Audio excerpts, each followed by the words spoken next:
अस्सलाम वालेकुम। अॼु असां पढ़ंदासीं सिंध सिविल सर्वेंट एक्ट 1973 जो सेक्शन नंबर 11 जेको असां ॿुधाए थो टर्मिनेशन ऑफ सर्विस, कंहिं बि जॉब मां ख़तमु या ख़ारिज थियणु। सब सेक्शन 1 कंहिं बि सिविल सर्वेंट जी जेका बि सर्विस या जॉब आहे उहा टर्मिनेट थी सघे थी विथआउट द नोटिस। नंबर आहे जेको बि कंहिं सिविल सर्वेंट जो प्रोबेशन जो टाइम पीरियड हुयो वेदर इनिशियल हुजे या एक्सटेंडेड हुजे।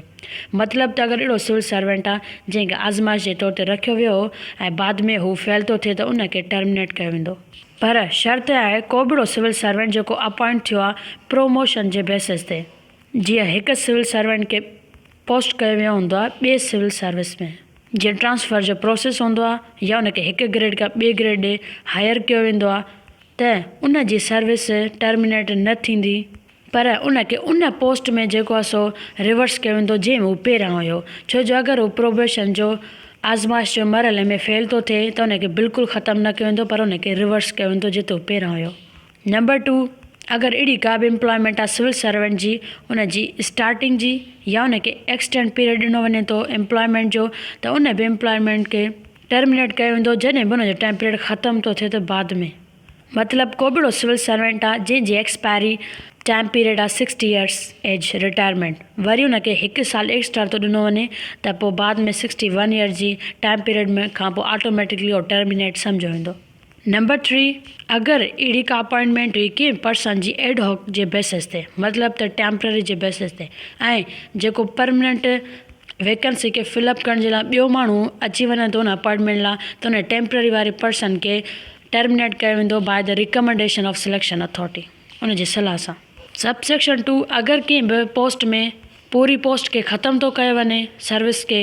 या हिकिड़ी अहिड़ी पोस्ट आहे जंहिंजा तादाद घटाइण लाज़मी हूंदा कंहिं बि सिविल सर्विसिस में सिविल सर्वेंट जा, त तादाद घटाइण जे लाइ उन सिविल सर्वेंट खे टर्मिनेट कयो वेंदो जेको बिल्कुलु लास्ट जूनियर हूंदो। उन जूनियर वारी लिस्ट खां लास्ट लिस्ट खां स्टार्टअप कबो एबोल्यूशन या reduction of the numbers of civil servant. Sub section 3 जेको सब सेक्शन 1 में लिखियलु आहे उनखे छॾे करे पर सब सेक्शन 2 जे प्रोविजन्स खे मद्देनज़र रखी करे को बि अहिड़ो सिविल सर्वेंट आहे जंहिंखे टेम्पररी एम्प्लॉयमेंट में रखियो वियो आर्जी तौर ते या एडहॉक अपॉइंटमेंट में रखियो वियो, उनखे टर्मिनेट त कयो वेंदो पर उन्हनि खे टर्मिनेशन जे 14 ॾींहं अॻु नोटिस ॾिनो वेंदो टर्मिनेशन जो। Section number 12 reversion to lower post, हिकु पोस्ट खां ॿिए हंधि रिवर्स करणु मतिलबु वापसि करणु। को बि अहिड़ो सिविल सर्वेंट आहे जंहिंखे हायर पोस्ट में अपॉइंट कयो वियो हुयो टेम्पररी बेसिस ते, त बाद में उनखे उन पोस्ट में लोअर पोस्ट में रिवर्स कयो वेंदो जंहिं में हू हुयो without the notice. Section number 13 retirement from service, job मां रिटायर थियणु। को बि अहिड़ो सिविल सर्वेंट आहे रिटायर थींदो पंहिंजी सर्विस मां। नंबर आहे उन तारीख़ ते जंहिं तारीख़ ते उन सिविल सर्वेंट पंहिंजा 20 साल कंप्लीट थिया हुजनि सर्विस खे ऐं बाद में उहो क्वालिफाई हूंदो त उनखे पेंशन ॾिनी वञे या ॿिया जेके बि रिटायरमेंट जा फ़ाइदा, उहे फ़ाइदा ऐं पेंशन डिटरमाइन कंदी competent authority and the public interest हुजनि। शर्त आहे को बि सिविल सर्वेंट खे रिटायर न कयो वेंदो जेसि ताईं उनखे रिटायरमेंट जे एक्शन जा ग्राउंड्स लिखत में न ॾिना वञनि। हुनखे इंफॉर्म कयो वेंदो अथसि छो तोखे रिटायर था कयूं ऐं उन सिविल सर्वेंट खे अपॉर्चुनिटी ॾिनी वेंदी त जेको बि उनखे उन ते एक्शन थो थिए उनखे डिफेंड करे। नंबर 2, अगरि कंहिं बि सिविल सर्वेंट खे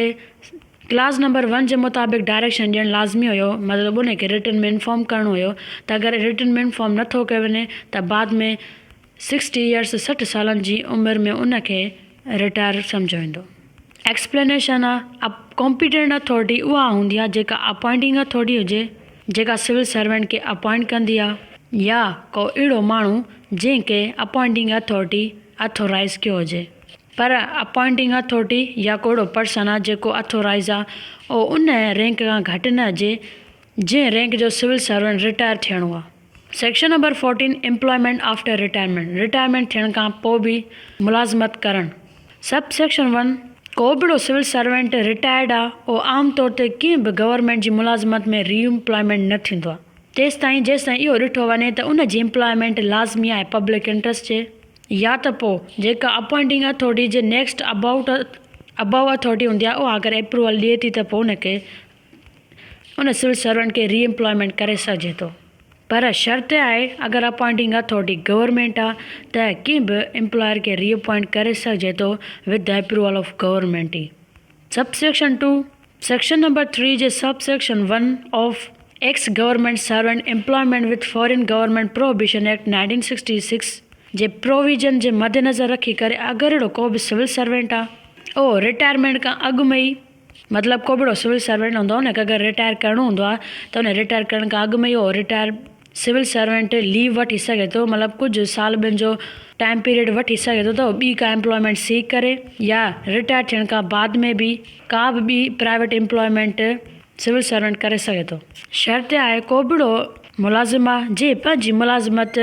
लीव प्रिपरेटरी जे टाइम पीरियड जे दौरान ई का मुलाज़िमत ॻोल्ही आहे या रिटायरमेंट थियण जे 2 साल जे अंदरि ई का ॿी एम्प्लॉयमेंट सीक कई आहे त बाद में उहा जेका प्रिस्क्राइब अथॉरिटी हूंदी उन खां अप्रूवल वठंदो त उहो पंहिंजी जेका बि न्यू एम्प्लॉयमेंट आहे उनखे कंटिन्यू करे सघे। सबसेक्शन 3 जेको बि हिन एक्ट में लिखियलु आहे कंहिं ॿिए लॉ में लिखियलु आहे का बि कोर्ट जी जजमेंट आहे उनखे छॾे करे गवर्नमेंट खे आहे या हमेशह सम्झंदो त पावर आहे त उहो कंहिं बि सिविल सर्वेंट जेको रिटायर थियल आहे उनखे अगेन अपॉइंट करे सघे थी उन्हनि सर्विसिस जे लाइ जिन में हू एक्सपर्टाइज़ आहे जेके पब्लिक इंट्रस्ट जे मद्देनज़र हुजे त गवर्नमेंट खे अगरि का बि सिविल सर्वेंट चाहे त जेको बि गवर्नमेंट खे टाइम पीरियड सही लॻे त कंहिं बि सिविल सर्वेंट खे अगेन रीएम्प्लॉयमेंट करे सघे थी। सेक्शन नंबर 15 को बि अहिड़ो पर्सन आहे जंहिं को बि अहिड़ो ऑफेंस न कयो आहे जेको इख़लाक़ जे दायरे में हुजे उनखे गवर्नमेंट जी इजाज़त खां सवाइ उन पर्सन खे अपॉइंट नथो करे सघिजे कंहिं बि पोस्ट जे लाइ अगरि उन पर्सन को बि कन्विक्टेड आहे उन को बि ऑफेंस कयो आहे त। सेक्शन नंबर 16 कंडक्ट मतिलबु सिविल सर्वेंट जो रवैयो या उन जा कम वग़ैरह त जेको बि सिविल सर्वेंट आहे उहो जेको बि वर्कआउट कंदो